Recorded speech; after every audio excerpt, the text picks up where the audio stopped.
जी आज का हमारा टॉपिक है इक्विवेलेंट सिस्टम्स एलिमेंट्री ऑपरेशंस।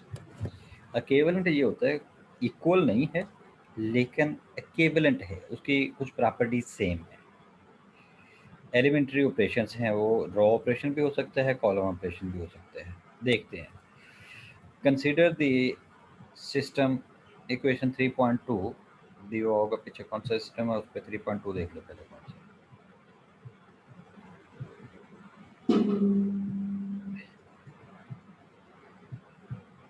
ये जो सिस्टम है ये दिया हुआ था system of linear equations.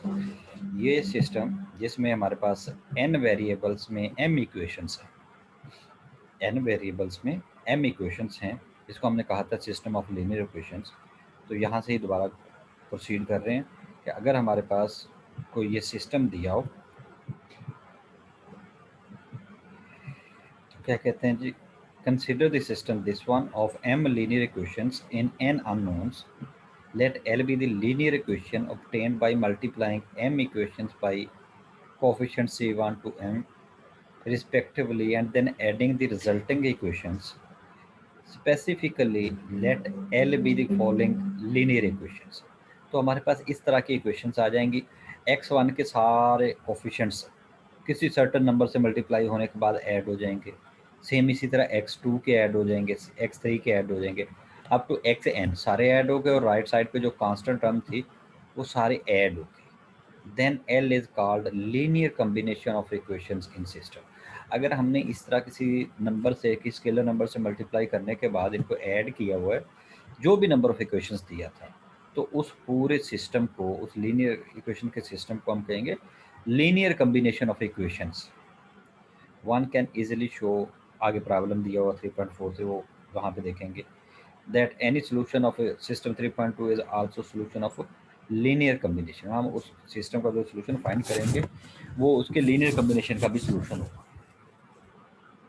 Example दी हुई है, लेट L1 L2 L3। अच्छा, एक बात क्लियर करता जाऊँ, यहाँ पे हम जस्ट इसकी थ्योरी पढ़ रहे हैं, अदरवाइज ये इक्वेशन सॉल्व करना आपको ऑलरेडी आती हैं।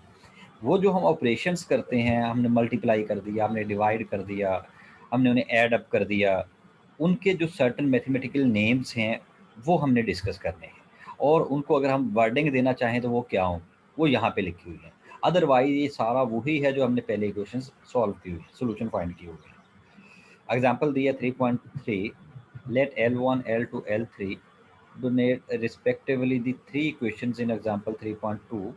लेट पीछे जो इक्वेशन आई थी उसी के यहाँ पे वो तीन इक्वेशन दी हैं। Let L be the equation obtained by multiplying L1 L2 L3 by 3 - 2 4 respectively. ये अपनी मर्जी से कुछ नंबर से मल्टीप्लाई कर दी है 3 - 2 4 से। तो आपने ये किया, फर्स्ट लाइन जो थी या फर्स्ट इक्वेशन थी उसको 3 से मल्टीप्लाई किया, सेकंड को -2 से, और नेक्स्ट को 4 से मल्टीप्लाई किया। तो ये हमारे पास तीन इक्वेशंस आ गए और उनको हमने ऐड अप कर दिया। यहाँ पे सम लिखा हुआ है, सम किया, जो भी है वो सिंपली जो भी सोल्यूशन आया, तो ये जो रिजल्ट आया है ये लीनियर कॉम्बिनेशन है। वो जो हमारे पास तीन इक्वेशंस दी हुई थी उसका। अब कहते हैं the solution of such an equation depend only on the value of constant b. कहाँ पे गया, ये था यहाँ पे, ये था। Then L is a linear combination of L1 L2 L3। ये जो सोल्यूशन आया उसको हमने कह दिया इन तीनों इक्वेशंस का ये सोल्यूशन है, लीनियर कॉम्बिनेशन है। The solution U is equal to, ये कोई नंबर दिया of system is also solution of L, that is substituting U in L we obtain are true statement. तो हमने ये कहा कि जिनको हमने एड अप किया था, ये जो सिस्टम आया था जिसका ये हमने सोल्यूशन लिया था, ये तीनों इक्वेशंस के लिए सोल्यूशन था, वो उसके लीनियर कॉम्बिनेशन का भी सोल्यूशन होगा। अब मैं कहना ये चाहूँगा, यहाँ पे ये जो नंबर दिए हुए हैं, मैं दोबारा पिछले पेज पे जा रहा हूँ, ये जो तीन इक्वेशंस दी थी, ये जो तीन इक्वेशन थी, इन तीनों इक्वेशन को हमने सॉल्व किया होगा। वो जो सोल्यूशन आया था वो कहते हैं वही सोल्यूशन इस लीनियर कॉम्बिनेशन का भी सोल्यूशन होगा। एक्चुअली ये बात हुई है। तो यहाँ पे देखिएगा, then L is a linear combination of L1 L2 L3। Okay, as expected the solution U, this one of system is also a solution of L। जो ये जो u था, जो सोल्यूशन था L1 का, L2 का, L3 का, कहते हैं same will be the solution of sum of this equation, जिसे हमने कहा हुआ है लीनियर कम्बिनेशन। तो वह यहाँ पे उसने वो मल्टीप्लाई करके दिखाया, left hand side is equal to right hand side, तो आपका आंसर आ गया। The following theorem holds. अब फिर थ्योरम क्या है, यहाँ पे उसी का उसने स्टेटमेंट बना दी। Two systems of linear equations have the same solution if and only if each equation in each system is a linear combination of equations in the other system। अगर आपके पास कहते हैं दो different system of linear equations दिए हों और अगर उन दोनों के सॉल्यूशन एग्जिस्ट करते हों, उनके लीनियर इक्वेशन उसके लीनियर कॉम्बिनेशन के भी एग्जिस्ट करते हों, तो हर इक्वेशन का कब करते होंगे, मैं दोबारा रीड करता हूँ। Two systems of linear equation have same solution if and only if each equation in each system is a linear combination of equation in the other system। अगर पहले सिस्टम की लीनियर इक्वेशन दूसरे system की linear combination के equal हो, हर equation पहले की दूसरे में और दूसरे की पहले में अगर वो लीनियर कॉम्बिनेशन बना रही हो, तो फिर हमारे पास ये जो आंसर हैं वो सेम आएंगे इसके।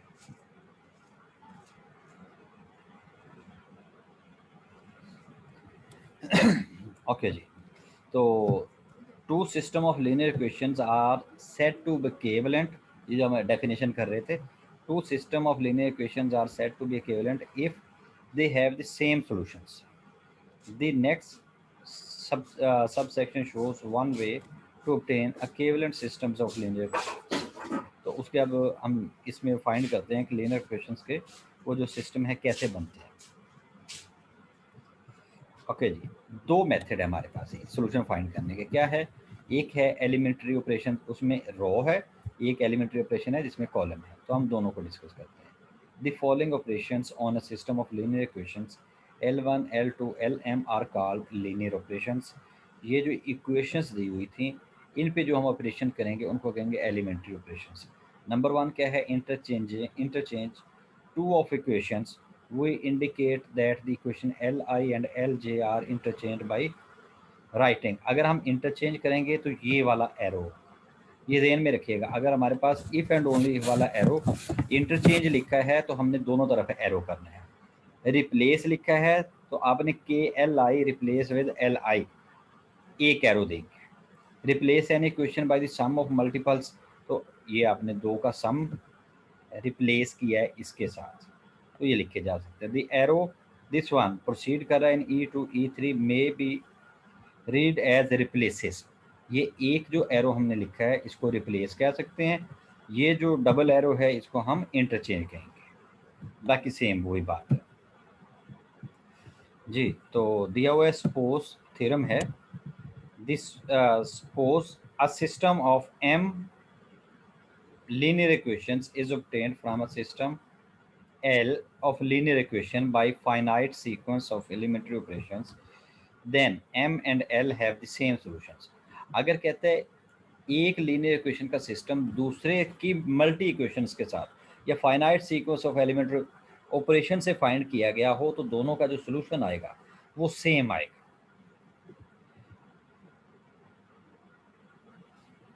ओके जी, रिमार्क्स दिए हैं, समटाइम्स से to avoid fractions when all the given scalars are integer, we may apply E1 and E2 in sir one की step। आवाज कट रही है।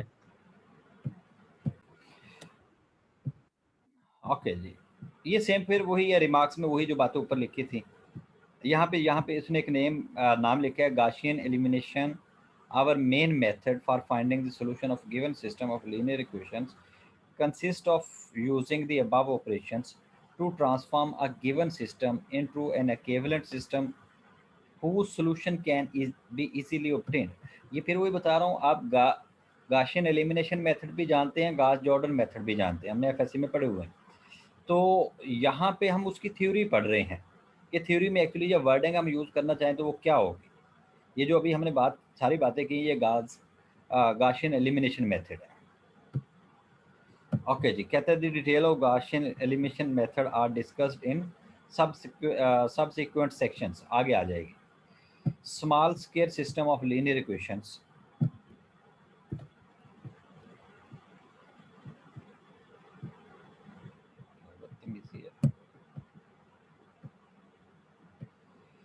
ये है जी, this section consider the special case of one equation in one unknown and two equations in two unknowns.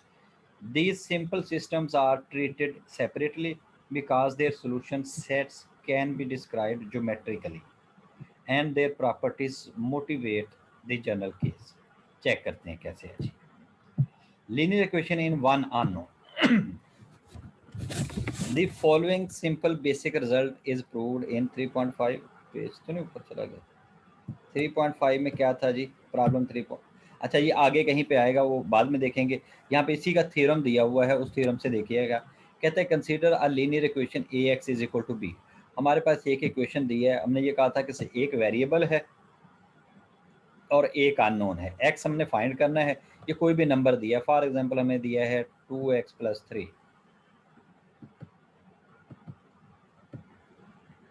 अब इसको हमने सॉल्व करना है. तो कहते हैं if a not equal to 0 then x is equal to b over a is a unique solution of a x is equal to b. इस इक्वेशन का ये यूनिक सोल्यूशन होगा. ये आपके एमसीक्यूज का क्वेश्चन है. अगर हमारा ये नंबर जो है, ये ए जो यहाँ पे दिया हुआ है, ये नॉन ज़ीरो होगा तो फिर यूनिक सोल्यूशन है. If a zero but b not zero. अगर इक्वेशन सॉल्व करते हुए यहाँ पे इस ए की जगह पे ज़ीरो आ गया तो इट मीन हमारी ये टर्म ही खत्म होगी. Then a x is equal to b has no solution. तो फिर तो एक्चुअली हमारे पास रिजल्ट ये बन गया ना. For example left side 0 is equal to, मैं यहाँ पे बी की जगह पे नंबर लिख देता हूँ. मेरे पास 2 है तो ये 0 नेवर बी इक्वल टू 2. ठीक है, तो ये पॉसिबल ही नहीं है. तो हम कहेंगे फिर ये ऐसे इक्वेशन का कोई सोल्यूशन एग्जिस्ट नहीं करता, या this equation has no solution. And if a zero and b zero, अगर दोनों साइडें हमारे पास ज़ीरो आ जाए, then every scalar k is a solution of a x is equal to b. अगर ये नंबर भी ज़ीरो आया कोई प्रॉब्लम सॉल्व करते हुए, क्वेश्चन सॉल्व करते हुए, ये दोनों ज़ीरो आ जाते हैं, तो इट मीन हमारे पास टर्म आगे लेफ्ट साइड पे 0 इज इक्वल टू 0. एक्चुअली लिखना ये चाह रहा है 0x इज इक्वल टू 0. तो अब यहाँ पे ये जो बात लिखी है, then every scalar k is a solution of this equation. तो अब यहाँ पे x की जगह पे जो मर्जी नंबर पुट करते जाएं, left hand side is equal to right आती जाएगी. तो यही हमारे पास सोल्यूशन था. तो इसमें यही मैं आगे उसने एग्जांपल लिखी हुई है. Solve a is equal to 4x-1 is equal to x+6. चेक करते हैं क्या आता है. मैं यहीं पे सॉल्व करता हूँ इनको. ये पहले वाले को सॉल्व करते हैं, बल्कि ये सॉल्व किया हुआ है. यहाँ पे देखिएगा ये x आप ले जाएं इस साइड पे और ये 1 इस साइड पे ले आए तो आपके पास टर्म क्या बन जाएगी, 3x इज इक्वल टू 7. तो ये हमारी फर्स्ट टर्म बच गई. ये फर्स्ट टर्म बच गई ना 3, और ये भी बच गई. नंबर 1 के मुताबिक हमारा x जो a है वो 0 नहीं है. जब ये 0 नहीं है तो इसका यूनिक सोल्यूशन आ गया. This is unique solution. Second one जो दिया है, ये दिया हो 2x-5 minus x is equal to x+3. तो ये x भी इस साइड पे ले हैं तो आपके पास ये टर्म क्या बन जाती है, -2x. और -2x मीन मैं यहाँ पे सॉल्व कर देता हूँ.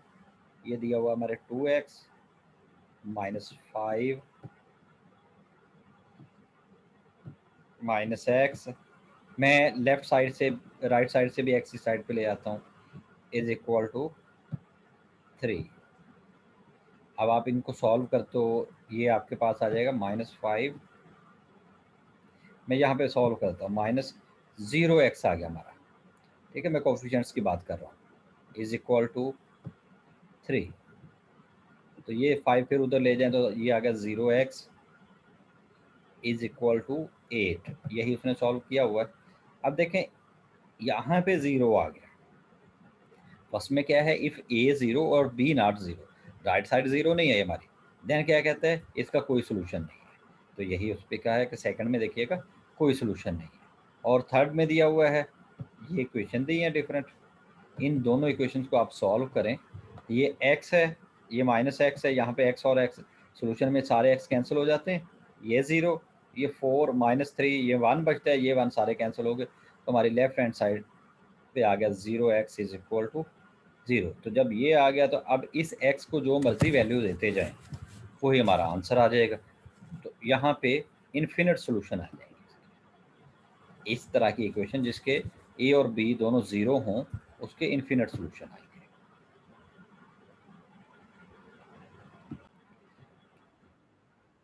ओके जी, दिया है system of two linear equations in two unknown. अगर हमारे पास दो इक्वेशन दिए हैं, दो अननोन हैं, अब इसके कितने ऑप्शंस हैं? दो अननोन हो, ऑप्शन तो तीन ही बचते हैं ना हमारे पास, या उसका सोल्यूशन होगा या नहीं होगा, या यूनिक होगा या नहीं यूनिक होगा। अब उन तीनों को हमने डिस्कस करना है।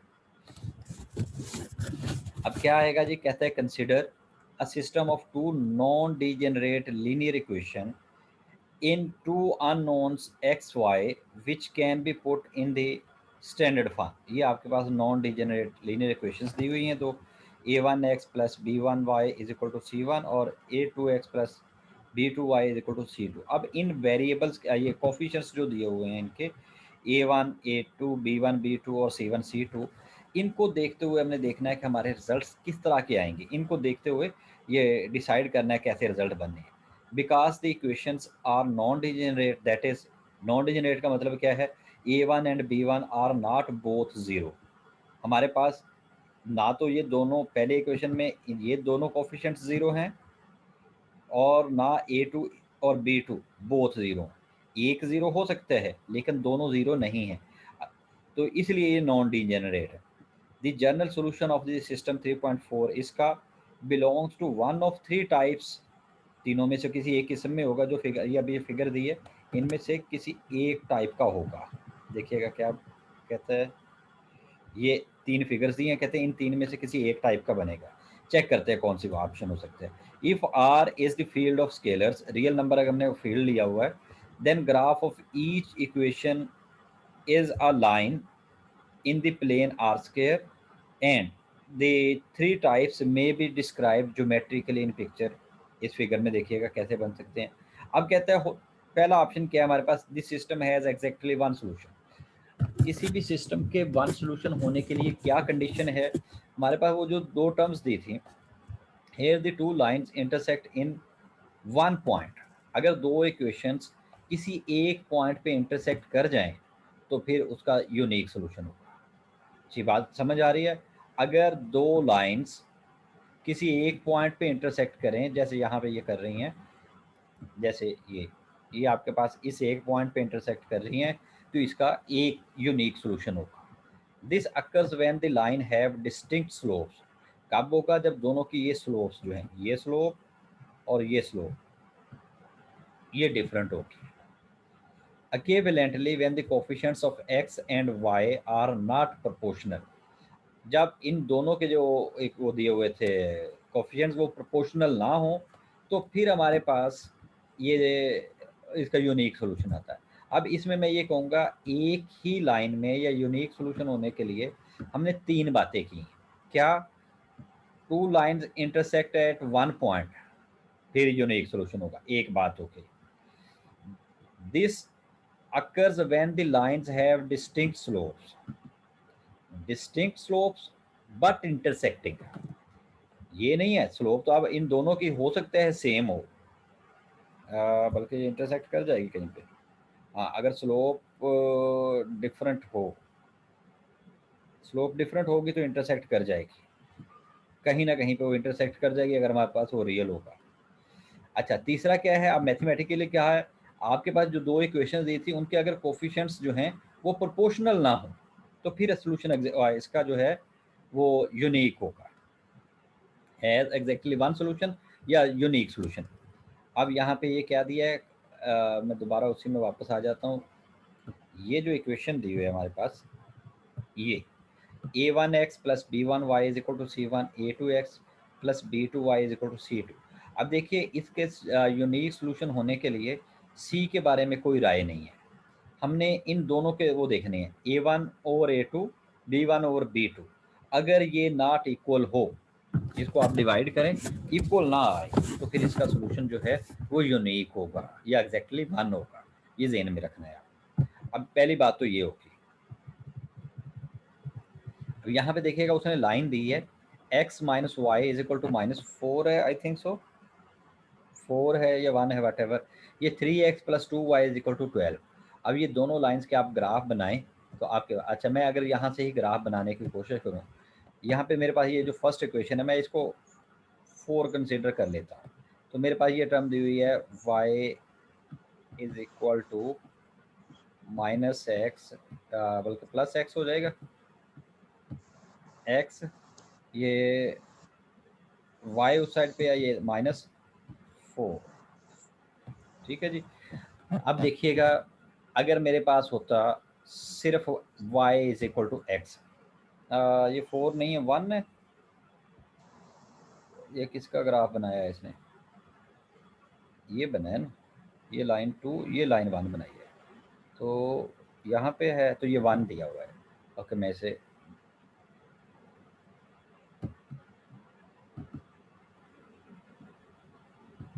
ओके जी, ये 1 दिया है 4 नहीं है, कि वो ग्राफ में वो 1 शो हो रहा है, ये -1, ये y इस साइड पे आ गया, ये -1 है तो इधर प्लस का 1 आ गया। ओके अब यहाँ पे मैं आपको ग्राफ बना के दे रहा हूँ, अगर मेरे पास होता है सिर्फ y is equal to x, तो मेरी लाइन ये होती,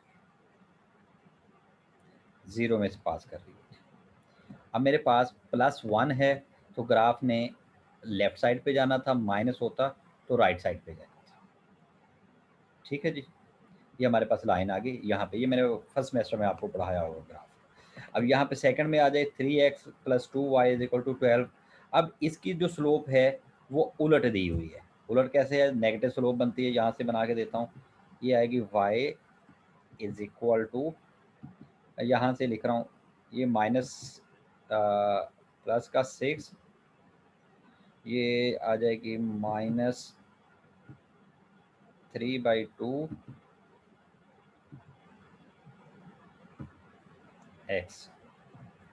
देखिएगा यहाँ से यही बनता है ना, y की वैल्यू मैंने वो डिवाइड भी कर दिया साथ ही और इस पे भी लिख दिया।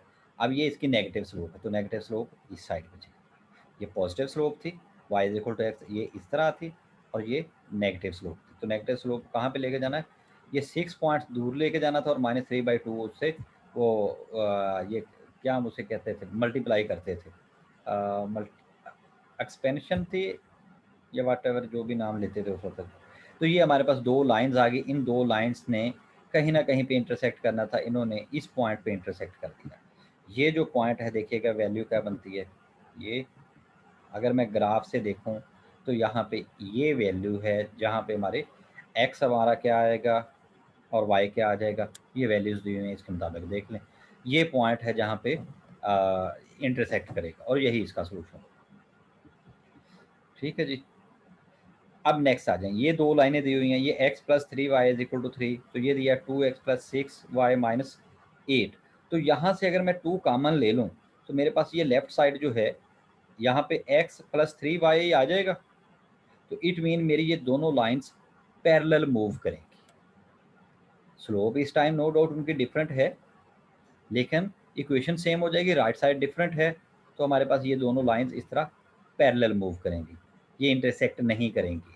जब ये इंटरसेक्ट नहीं करेंगी तो इनका सोल्यूशन भी नहीं आएगा। ओके और ये जो थर्ड है L1 और L2, यहाँ पे देखिएगा आप 2 कॉमन लें तो दोनों इक्वेशन सेम हो गई, ये दोनों लाइन ही एक दूसरे के ऊपर मैप कर रही हैं।